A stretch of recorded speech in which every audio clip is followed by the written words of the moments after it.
Silvana Candela here, and today I'm going to give you some writing tips on creative words, the use of creative words for words that are either naughty or nice.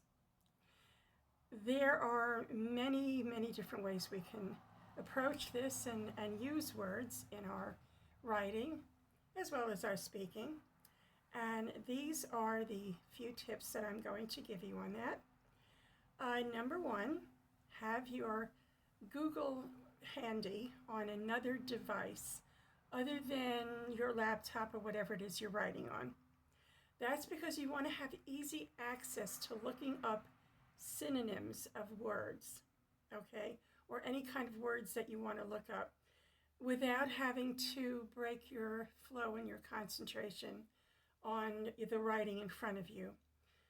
Or you could easily do it on whatever, device you're writing on, but it's better if you just stay focused on that and then I use my cell phone to Google things quickly. Now, what do I Google? Okay, well, for commonly used words that I use a lot, and maybe I've already used it one or two times in a sentence, I want to use something different, like a synonym. So you put the word in, you look up synonyms, and you'll get all kinds of things. And you can click on those different words too, and it'll give you other words to use as well. These could also be words what you would consider like your most commonly used buzzwords. Okay, it's good to have a variety of things on hand for that. Also, I advise, and don't be afraid of this, to create your own words. Okay, those are fun. Create your words out of some of your own, like similar to some of your own favorite words, or words out of text, out of your narrative, using words in a creative way from your narrative. And I'm going to go over that with you in a minute.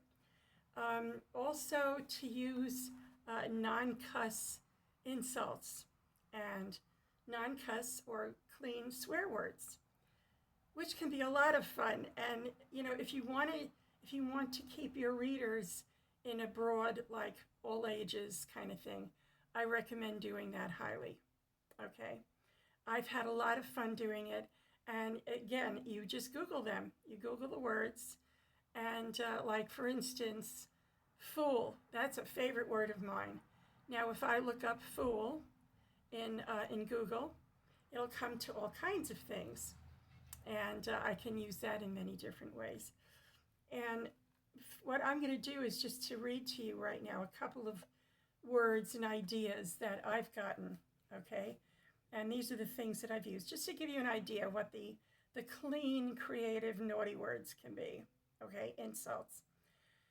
Fool, moron, nitwit, dimwit, halfwit, twit, blockhead, bonehead, dork, dumbbell, nincompoop, muttonhead, ninny hammer, dunderhead, dunce, and a favorite of mine is schmuck, which is, it's kind of a gray area. It's not polite, but it's not really that bad. It's common every day.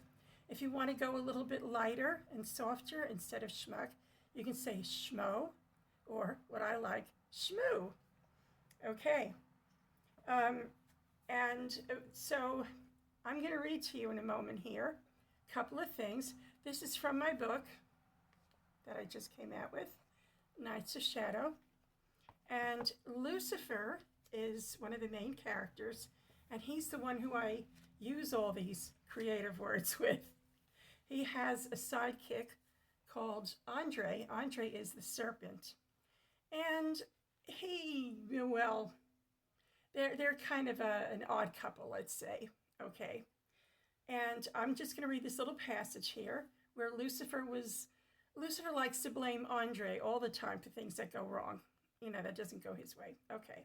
So he is sipping on what I call an Andre shake. That is, he was frustrated, so he turned Andre into a milkshake where he could drink him, okay?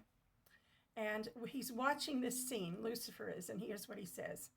As he sips on his Andre shake, he says to the glass he is holding, "Well there, mush, seems like you actually got something right. Ha! A forlorn sound is heard coming from the milkshake in the glass. Meh. Now, Lucifer admonishes the shake, not to worry. I am thinking of sending you on a, how shall I say, grand tour of New Eden. Yes, indeed. Plenty of useless ones all over for you to breathe on. Now where shall I send you next? Another noise is heard coming from the milkshake. Huh. Lucifer continues. Oh, yes, of course. He shakes the glass and says, I must finish my drinky poo first. Take a poo, and then send you off on your next mission. I mean, why should I ruin a good milkshake? Eh? The good milkshake replies, phooey. Now that's another example of what I do, where I said the good milkshake. So I'm referring to Andre in a kind of an insulting way as a milkshake, which is taking the word itself from your narrative. It's pretty effective and it's a lot of fun. Okay, so there's one word that I learned in my research recently, and I'd like to share it in closing. I'm going to share that with you. The word this is from the Merriam-Webster Dictionary, twaddle, and it is silly, nonsensical language or words used in a rather silly, nonsensical way. It can be in talking or in writing, and you can use it as twaddler, twaddles, or to twaddle, or yeah, okay. So there's a new word. Okay, so let us not twaddle in our writing, but come up with our own creative ways of saying things. Thank you very much.